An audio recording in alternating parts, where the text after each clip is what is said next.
Hola, mi nombre es Alexia, soy estudiante de la Facultad de Medicina y Cirugía de la UAPJO y el día de hoy junto con mis compañeros hablaremos un poco de insuficiencia cardíaca o fracaso cardíaco, que básicamente es la disminución de la capacidad del corazón de poder bombear sangre suficiente para los requerimientos del organismo.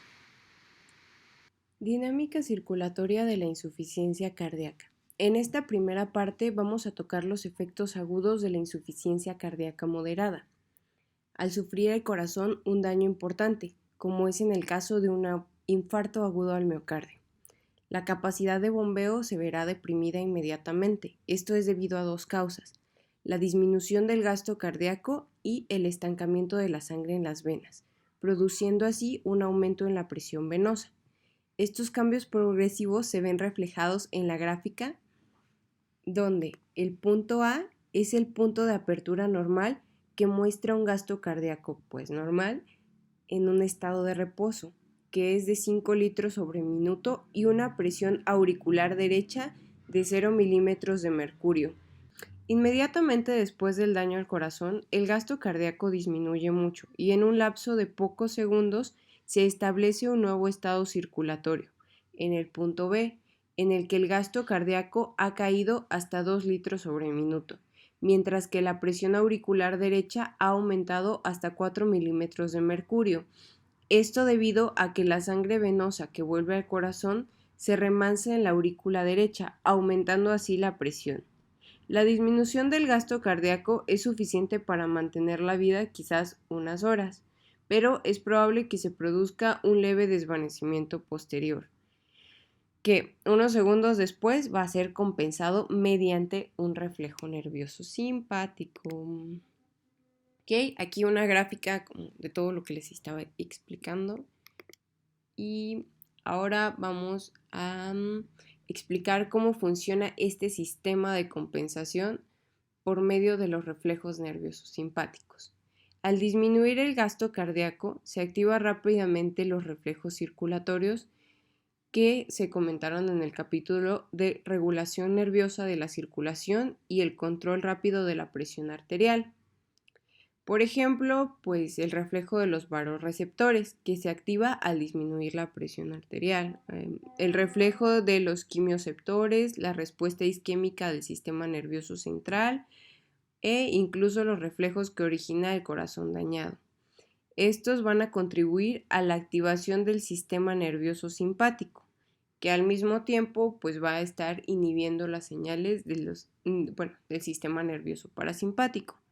Esto tiene dos efectos importantes. Si toda la musculatura ventricular sufre un daño difuso, pero aún así funciona, las estructuras simpáticas refuerzan estas musculaturas dañadas. Sin embargo, si parte del músculo no es funcional y parte actúa de manera normal, la parte normal será fuertemente estimulada para así compensar parcialmente al músculo que no funciona. En otras palabras, esa parte del corazón se vuelve una bomba más potente. Y lo podemos ver reflejado en la gráfica, con una elevación posterior a la disminución que hubo. La estimulación simpática también aumenta el retorno venoso, debido a que aumenta la tonicidad de los vasos, en especial de las venas, elevando la presión media del llenado sistémico de 12 a 14 milímetros de mercurio, que es un 100% por encima de lo normal, aumentando así la tendencia del flujo. Okay. Entonces, esto va a cebar con más sangre de lo habitual, como pues ya lo vimos en el capítulo 9, pues somos parte, o bueno, el corazón es parte de una bomba de cebado. Todo esto aumentará la presión de la aurícula derecha aún más, ayudando a bombear cantidades de sangre aún mayores, como podemos apreciar en el punto C, que refleja el nuevo estado circulatorio con un gasto cardíaco de 4.2 litros sobre minuto y una presión auricular derecha de 5 milímetros de mercurio. Los reflejos simpáticos se desarrollan al máximo en un lapso de 30 segundos posteriores a un ataque cardíaco moderado súbito. Podrían ser solo apreciados como dolor torácico. y algunos segundos de desvanecimiento, por lo que la persona debe mantenerse quieta, aunque el dolor podría persistir. Fase crónica de la insuficiencia. Posterior a los primeros minutos de un ataque cardíaco agudo, comenzará una fase semicrónica y prolongada, caracterizada por dos sucesos. Uno, la retención hídrica de los riñones y dos, grados variables de recuperación del corazón en un periodo de semanas y meses. Retención hídrica renal y el aumento de los volúmenes de la sangre durante horas o días. La disminución del gasto cardíaco tiene un efecto en la función renal. La producción de la orina será muy proporcional en estos casos de insuficiencia renal, es decir, se mantendrá por debajo de lo normal mientras que el gasto cardíaco y la presión arterial siguen siendo significativamente menores de lo normal, reanudando la producción habitual hasta que los niveles de presión y gasto cardíaco sean casi normales. La retención hídrica moderada en la insuficiencia cardíaca puede ser en ciertos casos beneficiosa. Un aumento moderado del líquido corporal y del volumen de la sangre es un factor importante para compensar la disminución de la capacidad del bombeo del corazón, al aumentar el retorno venoso, para lo cual hay dos formas. Primero, el aumento de la presión media del llenado sistémico, el cual provocará un aumento en el gradiente de presión para el flujo de la sangre venosa hacia el corazón, y el segundo, que es por medio de la distensión de las venas, lo que reduce la resistencia venosa. Y como vimos ya en el capítulo 9, a mayor resistencia, menor será la velocidad de flujo, y pues a la inversa. Cuando ocurre poco daño, el aumento del retorno venoso compensa casi totalmente el descenso de la capacidad de la bomba del corazón, consiguiendo que el gasto cardíaco sea casi normal mientras las personas se mantengan en reposo, incluso cuando la capacidad del corazón sea tan solo del 40 o 50% de lo normal. El problema ocurre cuando la capacidad se ve afectada más del porcentaje que ya mencionamos, debido a que el flujo sanguíneo hacia los riñones es demasiado bajo para excretar suficiente sal y agua para igualar la ingesta, lo que genera retención hídrica, que continuará indefinidamente a menos que se usen procedimientos terapéuticos para evitarlo. Como el corazón ya está bombeando a una capacidad bastante intensa, el exceso de líquido no tiene un efecto favorable, a comparación con el primer caso. En cambio, la retención hídrica aumenta la carga de trabajo del corazón y desarrolla un edema importante en todo el cuerpo. Además de ello, hay un sobreestiramiento del corazón, lo que debilita aún más. Igual hay filtración de líquido hacia los pulmones, lo cual va a generar un edema pulmonar y por consiguiente va a haber una desoxigenación de la sangre. Ahora, ¿qué pasa con el proceso de recuperación del organismo para restaurar pues todas las funciones cardíacas? Hay múltiples maneras de hacerlo. Por ejemplo, un nuevo aporte de sangre colateral que empiece a penetrar en las porciones periféricas de la zona infartada del corazón. Esto va a provocar que una gran parte del músculo cardíaco de las zonas límite vuelva a estar en funcionamiento. Asimismo, la porción que no se dañó se va a hipertrofiar, lo cual termina anulando gran parte del daño cardíaco. Okay. El grado de recuperación depende del tipo de daño cardíaco, que puede variar desde una recuperación nula hasta una recuperación casi completa. Y la mayor parte de la recuperación se va a dar durante los primeros días y semanas, alcanzando pues la mayoría de 5 a 7 semanas, aunque puede continuar durante meses, pero va a ser en un grado más leve y va a ser como una recuperación adicional, lo cual podemos apreciar en la curva de la figura, que muestra la función del corazón recuperado parcialmente una semana después del infarto agudo al miocardio. En este momento, el organismo ha retenido ya una cantidad considerable de líquido y también ha aumentado mucho la tendencia del retorno venoso. Por tanto, la presión auricular se ha elevado más, como lo podemos apreciar en el punto C. Bueno, todo esto va a llegar al punto donde se muestra pues, que la presión va a ser perdón, el gasto cardíaco va a ser de 5 litros por minuto y la presión auricular va a ser de 6 milímetros de mercurio. Ok, como el gasto ya ha vuelto a la normalidad, la eliminación renal de líquido también lo hace. Sin embargo, la retención de líquido que se ha producido con anterioridad continúa manteniendo un exceso moderado de líquido.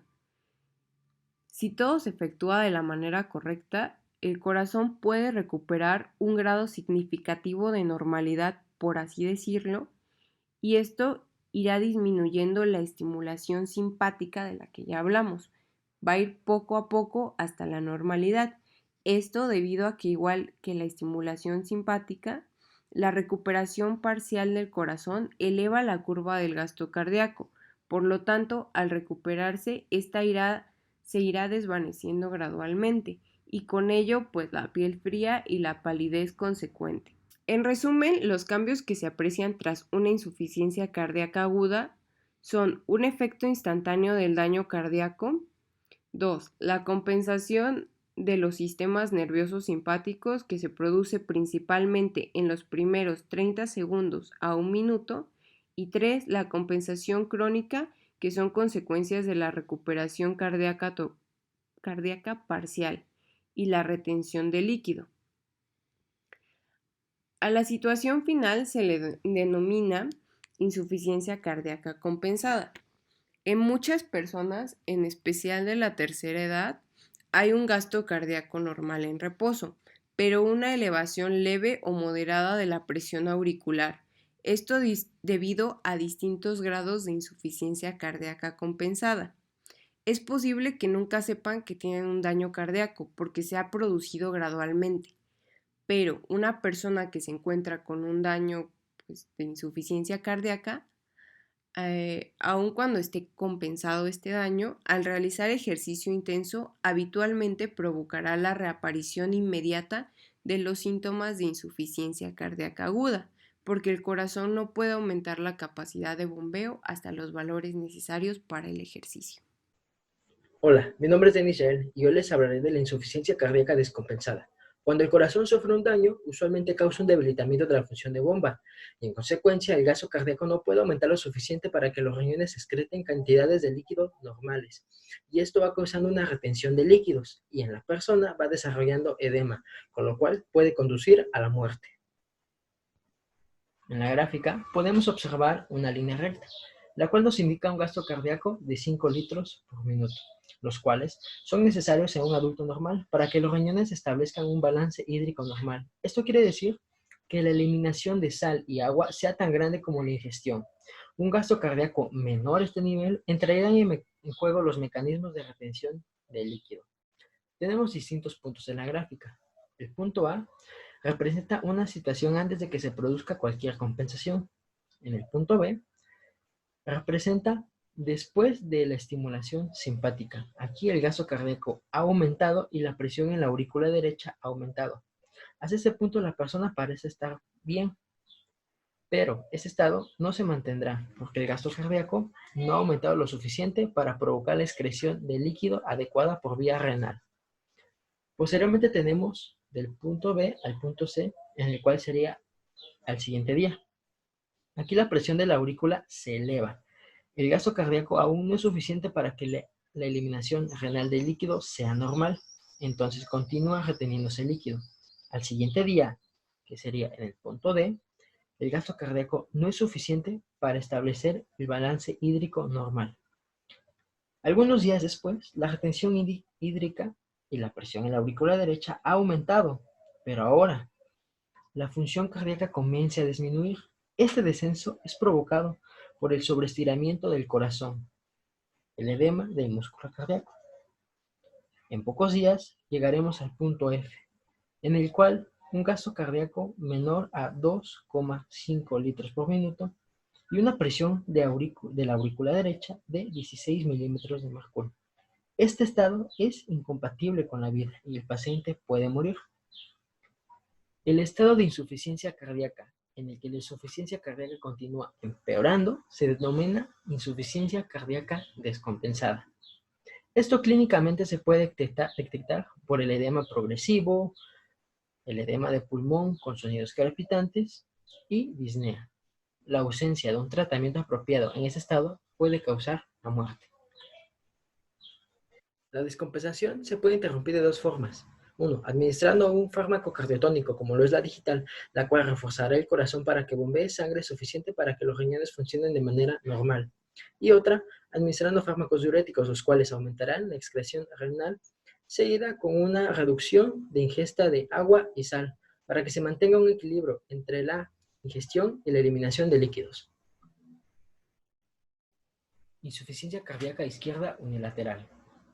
Esto se produce cuando fracasa el lado izquierdo del corazón sin insuficiencia en el lado derecho. Por esto, la sangre continúa bombeándose a los pulmones de manera normal y en el lado izquierdo no se bombea adecuadamente hacia la circulación sistémica. En consecuencia, la presión de llenado pulmonar media aumenta porque desplaza grandes cantidades de volúmenes de sangre desde la circulación sistémica hacia la circulación pulmonar. Cuando aumenta el volumen de sangre de los pulmones, igual aumenta la presión capilar pulmonar. Si aumenta a niveles por encima de un valor igual a la presión coloidal osmótica del plasma, que son 28 milímetros de mercurio, el líquido comienza a filtrarse hacia el exterior de los capilares en espacios intersticiales y alvéolos pulmonares y causa edema pulmonar. Este edema se produce tan rápido que puede provocar la muerte en 20 o 30 minutos. Algunos problemas de la insuficiencia cardíaca izquierda son la congestión vascular y el edema pulmonar. Insuficiencia cardíaca de bajo gasto, shock cardiogénico. Se produce después de un ataque cardíaco agudo y a menudo después de periodos prolongados de un deterioro cardíaco lentamente progresivo. Aquí el corazón se vuelve incapaz de bombear una cantidad mínima de flujo sanguíneo necesario para mantener vivo el organismo, por lo que los tejidos del organismo comienzan a sufrir e incluso a deteriorarse, llevando a la muerte en horas o días. Se dice que es un círculo vicioso, ya que la presión arterial baja se produce durante el shock y disminuye aún más el aporte sanguíneo coronario. Esta reducción debilita más el corazón, lo que hace que la presión arterial disminuya progresivamente, lo que a su vez empeora más el shock. Un descenso, aunque sea pequeño, de la presión arterial puede potenciar el círculo vicioso del deterioro cardíaco, motivo por el cual es extremadamente importante la hipotensión. Para la fisiología del tratamiento se puede suministrar fármacos como lo es la digital para reforzar el corazón, asimismo, infusión de sangre total o fármaco hipertensor para mantener la presión arterial. Si la presión arterial puede elevarse lo suficiente, el flujo sanguíneo coronario también aumentará para prevenir el círculo vicioso del deterioro. Este proceso proporciona el tiempo suficiente para que los mecanismos compensadores del sistema circulatorio corrijan el shock. Igual en pacientes con shock cardiogénico se pueden utilizar la extracción quirúrgica del coágulo en la arteria coronaria o el cateterismo de la arteria coronaria bloqueada con la infusión de streptomicina o enzimas activadoras de plasminógeno tisular que disuelven el coágulo. Hola, yo soy Daniela Ríos y les voy a explicar un poquito acerca del edema en los pacientes con insuficiencia cardíaca. La insuficiencia cardíaca aguda no va a provocar un edema periférico inmediato. Por tanto, cuando a una persona le da una insuficiencia cardíaca izquierda aguda, le va a provocar una congestión rápida de los pulmones con desarrollo de edema de pulmón e incluso le puede causar la muerte en tan solo minutos o horas. Las insuficiencias cardíacas agudas tanto izquierda como derecha son muy lentas al provocar un edema periférico. Cuando fracasa la bomba de un corazón previamente sano, la presión aórtica va a disminuir, por tanto va a aumentar la presión de la aurícula derecha. Como podemos ver en nuestra gráfica, cuando el gasto cardíaco se va acercando al cero, las presiones aórtica y la presión de la aurícula derecha pues se van acercando a un valor de equilibrio que son 13 milímetros de mercurio. Cuando la presión capilar también desciende desde su valor normal de 17 milímetros hasta esta nueva presión de 13 milímetros, pues se puede decir que la insuficiencia cardíaca aguda a menudo va a provocar el descenso de esta presión capilar periférica. Por lo tanto, se demuestra que la insuficiencia cardíaca aguda casi nunca va a provocar el desarrollo inmediato de un edema periférico. La retención hídrica a largo plazo por los riñones causa edema periférico en la insuficiencia cardíaca persistente. El edema periférico va a comenzar después del primer día de una insuficiencia cardíaca global o de la insuficiencia cardíaca ventricular derecha.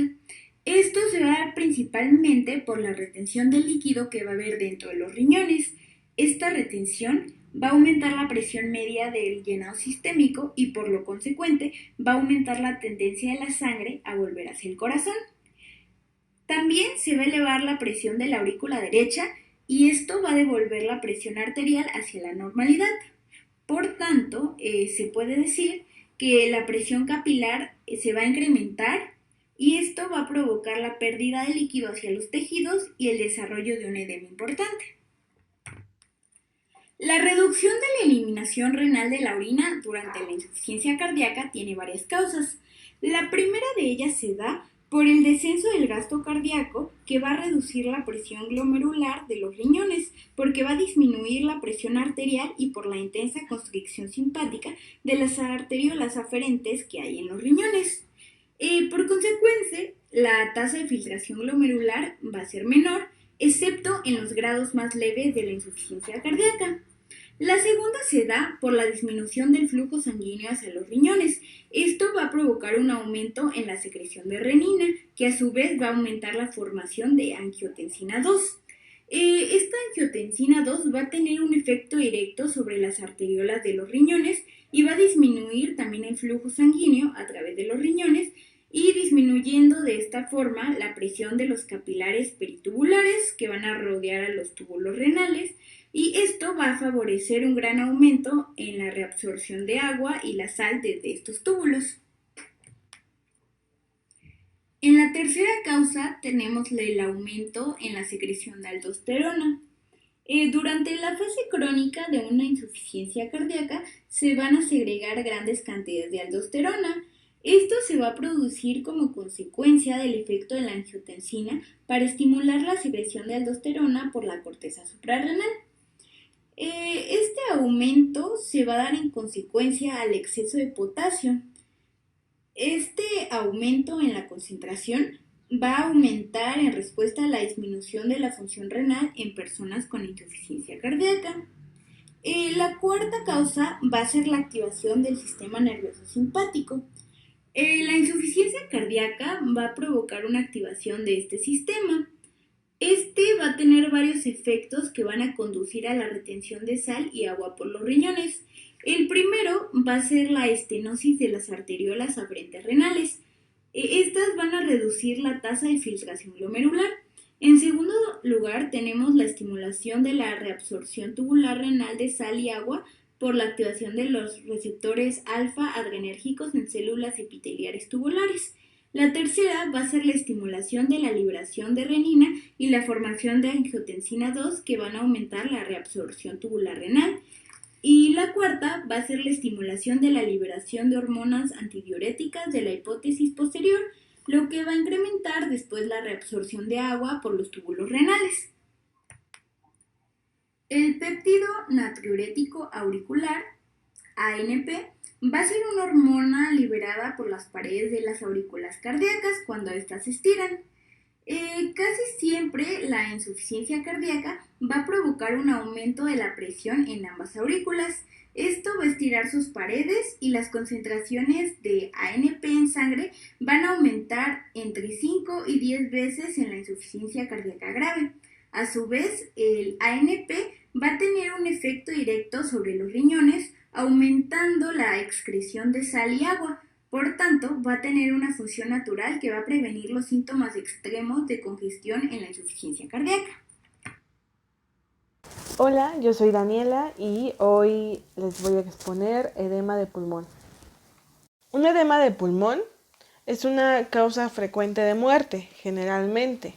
Se produce en pacientes que tienen una insuficiencia cardíaca crónica desde hace mucho tiempo. Cuando se produce un edema pulmonar agudo en una persona sin un daño cardíaco, el corazón no suele manifestar normalmente sin ninguna causa. Generalmente lo va a manifestar durante una sobrecarga temporal del corazón. como puede ser en un ejercicio intenso o en una experiencia emocional o también en un resfriado algo intenso.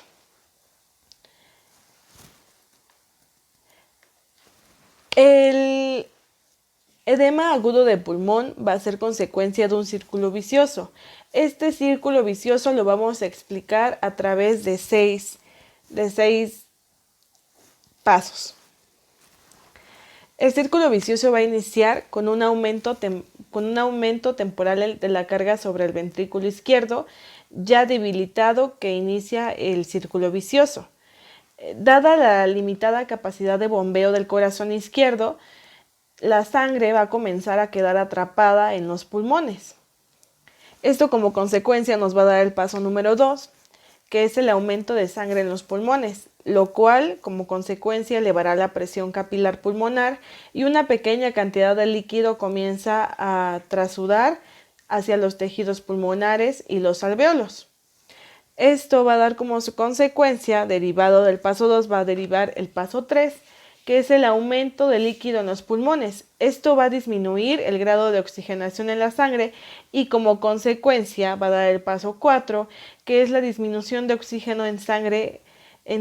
Esto va a causar una vasodilatación periférica. La vasodilatación periférica va a aumentar aún más el retorno de sangre venosa desde la circulación periférica, lo cual nos va a dar como consecuencia el aumento del retorno venoso. Esto va a aumentar el estancamiento de la sangre en los pulmones y esto provocará el aumento de la trasudación de líquidos, una desaturación de oxígeno arterial aún mayor y un mayor retorno venoso. Y así sucesivamente. ¿Esto qué quiere decir? Pues que se ha establecido el círculo vicioso. Una vez que el círculo vicioso vaya continuando, va a llegar a un estado crítico, en donde puede llegar hasta la muerte del paciente. Esto, pues obviamente se puede evitar mediante medidas terapéuticas. Las medidas terapéuticas, vamos a mencionar 4 muy importantes. Como número 1 vamos a poner torniquetes en brazos y en piernas. ¿Por qué en brazos y en piernas? Bueno, esto va a secuestrar la mayor cantidad posible de sangre en las venas y por tanto va a disminuir el trabajo del lado izquierdo del corazón, que como ya habíamos dicho, pues el lado izquierdo del corazón ya va a estar debilitado al inicio del círculo vicioso. Como 2 vamos a administrar un diurético de acción rápida. ¿Cómo funciona? Pues vamos a dar furosemida. Esto para provocar una pérdida rápida del líquido del organismo. Recordemos que ya a este punto el círculo vicioso ha hecho que haya mucho líquido en los pulmones. Como paso número 3, vamos a administrar oxígeno puro para invertir la desaturación de oxígeno en sangre. Esto, pues, el deterioro del corazón y la vasodilatación periférica. O sea, esto va a invertir la desaturación. 4. Administrar al paciente un fármaco cardiotónico de acción rápida. ¿Esto para qué? Pues para reforzar el corazón, ya que se encuentra debilitado por los 6 pasos que mencionamos anteriormente del círculo vicioso. El círculo vicioso de edema agudo de pulmón puede evolucionar con mucha rapidez, tanto de que se puede producir en 20 minutos o hasta aproximadamente 1 hora. Por lo tanto, es muy importante que las medidas terapéuticas sean instantáneamente, o sea, sean inmediatamente. Ahora vamos a ver reserva cardíaca. Conocemos, o más bien se define reserva cardíaca como el porcentaje máximo que el gasto cardíaco puede aumentar por encima de lo normal. Un ejemplo para entender con mayor facilidad esto es que en un adulto joven y sano la reserva cardíaca es de 300 a 400%. Sin embargo, en deportistas puede llegar hasta 500 a 600%. ¿Esto por qué? Por el esfuerzo del mismo ejercicio. En personas con insuficiencia cardíaca no hay reserva cardíaca. Esto es un dato muy, muy importante. Va a haber factores que van a impedir que el corazón bombee la sangre satisfactoriamente y esto mismo también disminuirá la reserva cardíaca. Esto es muy importante, esto explica el ejemplo que puse anteriormente en donde dice que un adulto joven y sano va a tener una reserva cardíaca de 300 a 400%, pero el deportista va a tener de 500 a 600%. El descenso de la reserva cardíaca va a poder producirse a causa de muchas cosas, por ejemplo, una cardiopatía isquémica, una enfermedad miocárdica primaria, una deficiencia de vitaminas y la deficiencia de vitaminas va a afectar al músculo cardíaco o un daño físico al miocardio, una cardiopatía valvular y pues entre muchos otros más que podemos mencionar.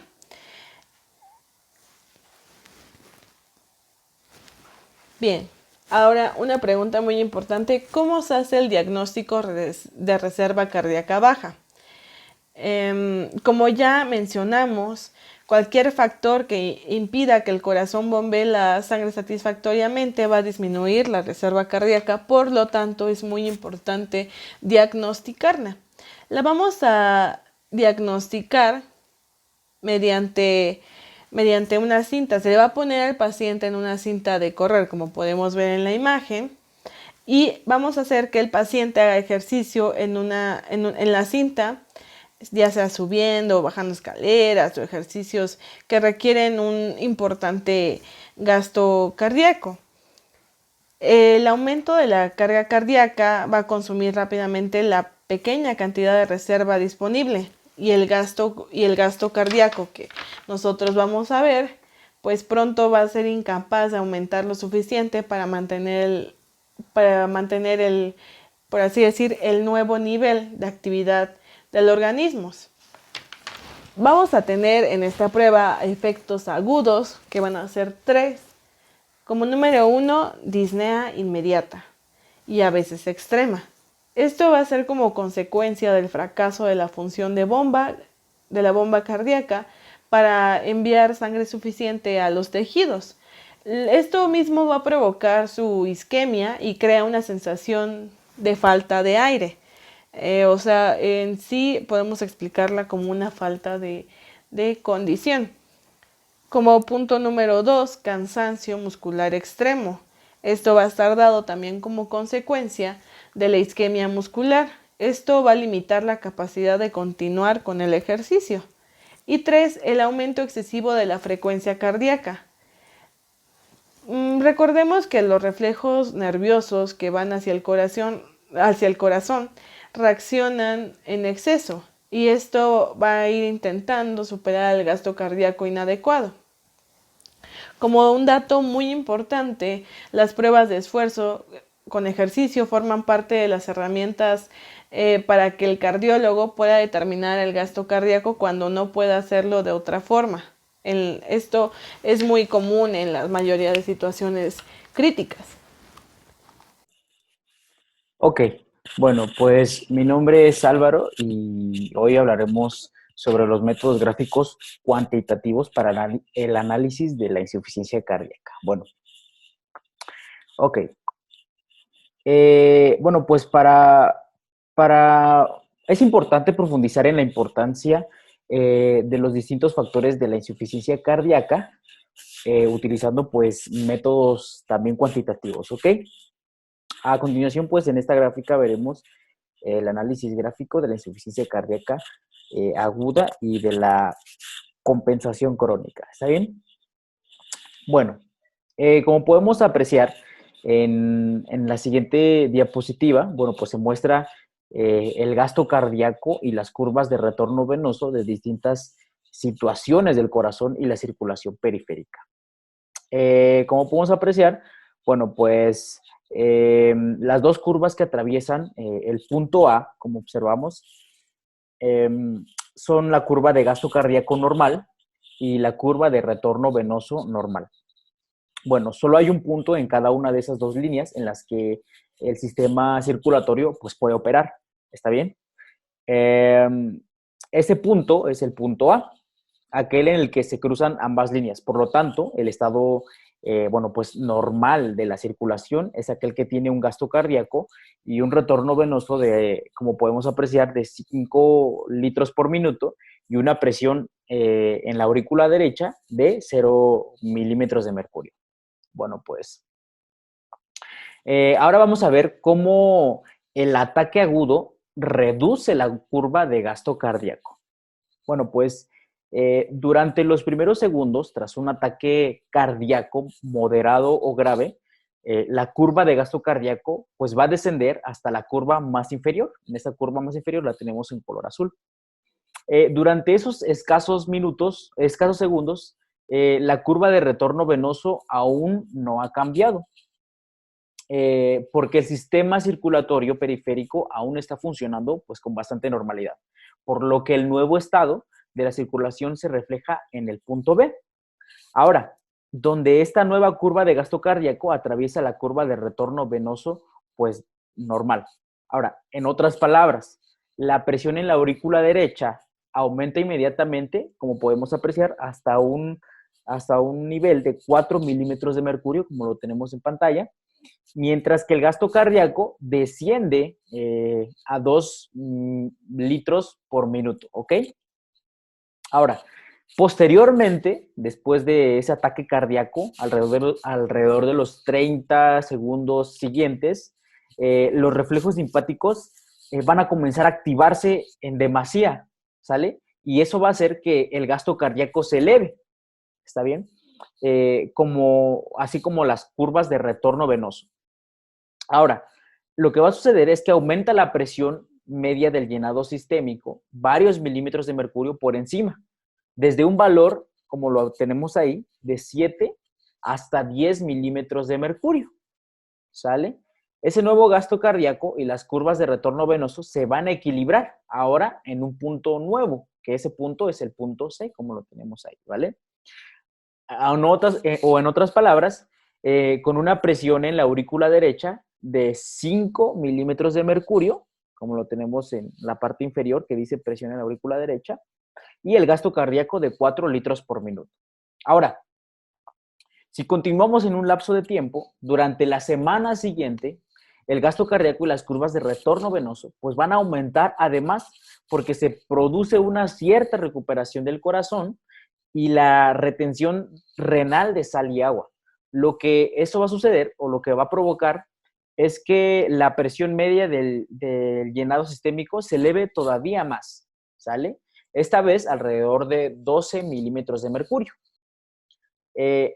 Ahora, estas curvas nos va a redirigir o a redireccionar en un punto D, como lo tenemos ahí.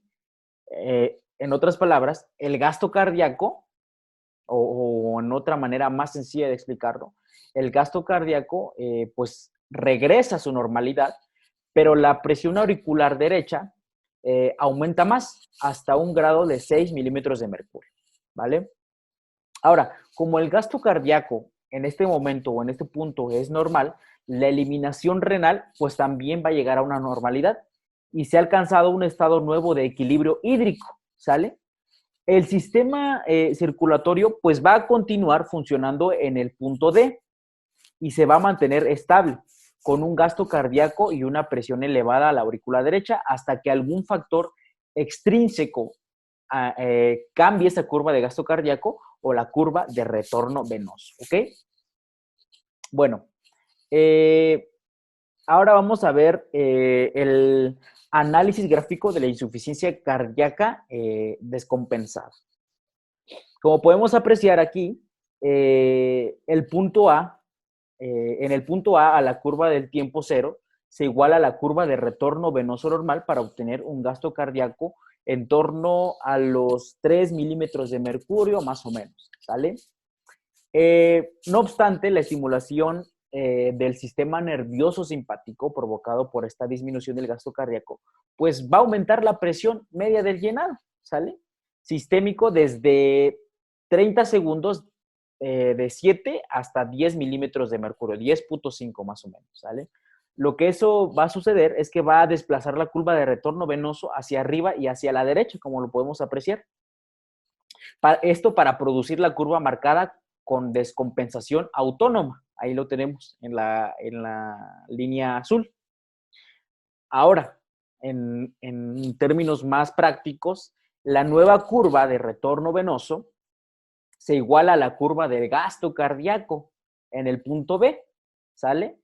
El gasto cardíaco ha mejorado hasta un nivel de 4 litros por minuto, pero a expensas esto de un incremento adicional de la presión en la aurícula derecha hasta 5 milímetros de mercurio.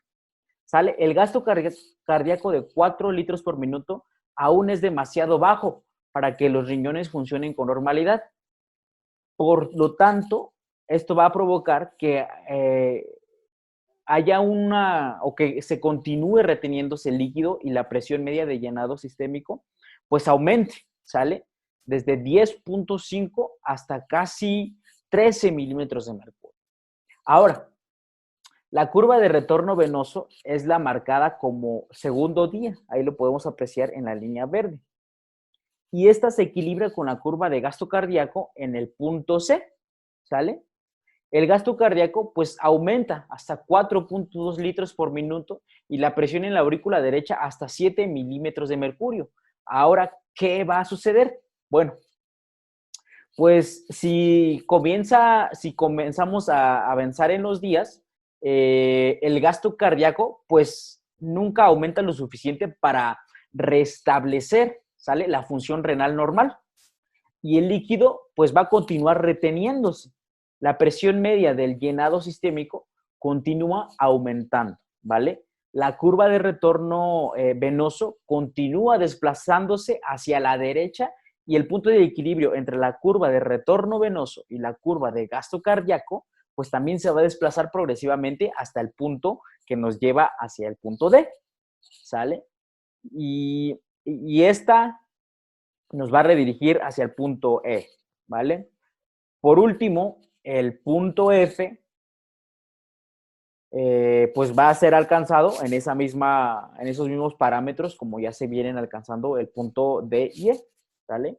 Ahora, el proceso de equilibrio se encuentra en la parte descendente de la curva de gasto cardíaco, por lo que la retención del líquido provoca además un edema cardíaco más importante y un mayor efecto perjudicial sobre el gasto cardíaco, ¿sale? La afección se va acelerando hasta que pues no se puede compensar, por así decirlo, y pues se va a producir la muerte, ¿ok? Ahora, en términos más prácticos, la descomposición va a ser el resultado de que la curva de gasto cardíaco nunca aumente hasta el nivel crítico de 5 litros por minuto, ¿sale? Que es necesario para restablecer una excreción renal de líquido normal requerida, pues para provocar el equilibrio de ingestión y eliminación de líquidos. Ok. Ahora, existe un tratamiento de la cardiopatía descompensada en donde se administra digital para reforzar el corazón, ¿vale? Esta intervención eleva la curva de gasto cardíaco, pero sin que haya un cambio inmediato de la curva de retorno venoso. Por tanto, la nueva curva de gasto cardíaco se iguala a la curva de retorno venoso en el punto G, ¿sale? El gasto cardíaco ahora va a ser, como lo podemos apreciar, de 5.7 litros por minuto, ¿vale?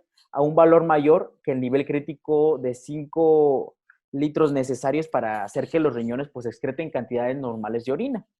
Ahora, por lo tanto, los riñones eliminan mucho más líquido de lo normal, provocando una mayor diuresis, ¿sale? Un efecto terapéutico conocido de la digital. Ese va a ser su mecanismo de acción. Ahora, la pérdida progresiva de líquido en un periodo de varios días reduce la presión media del llenado sistémico de nuevo hasta 11.5 milímetros de mercurio.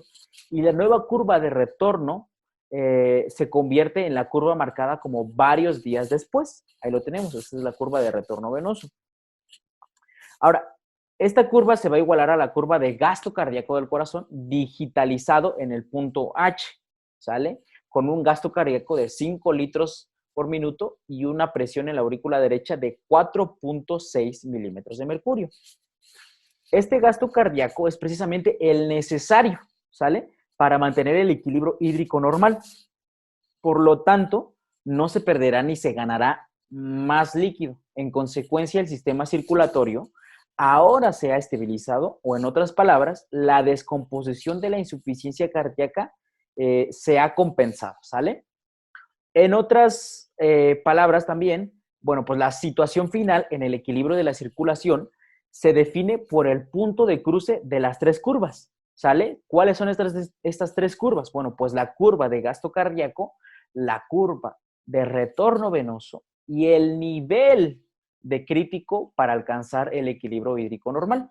Los mecanismos compensadores estabilizan automáticamente la circulación cuando estas tres curvas se cruzan por el mismo punto, esto hablando en términos pues gráficos, ¿vale?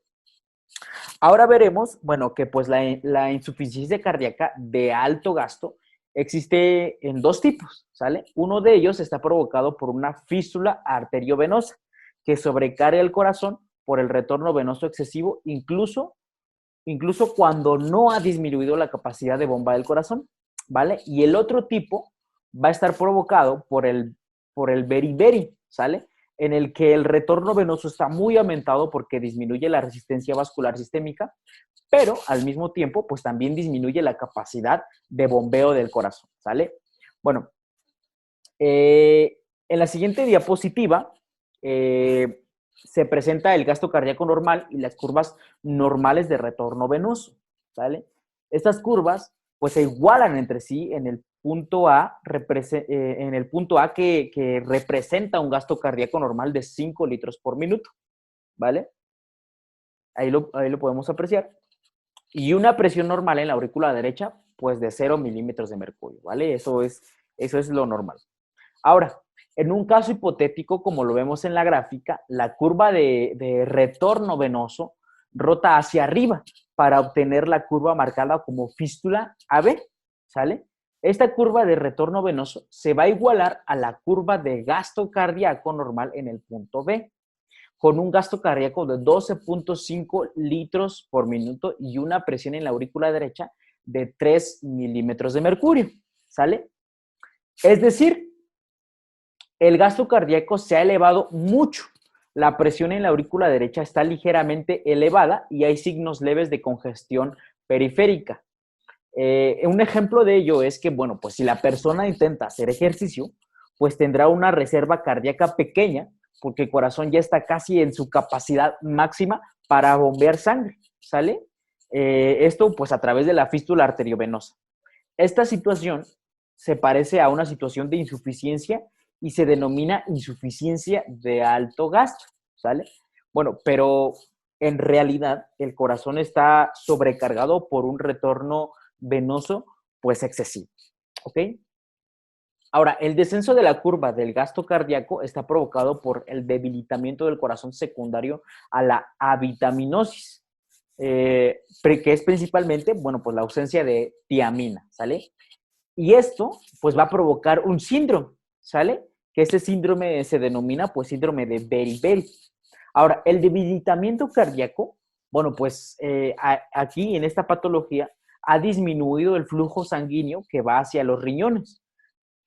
Eso nos va a provocar, bueno, que pues los riñones detengan una gran cantidad de líquido corporal que a su vez eso provoque el aumento de la presión media del llenado sistémico, ¿sale? En este caso está representada por el punto en el que la curva de retorno venoso se cruza ahora con el nivel de gasto cardíaco 0.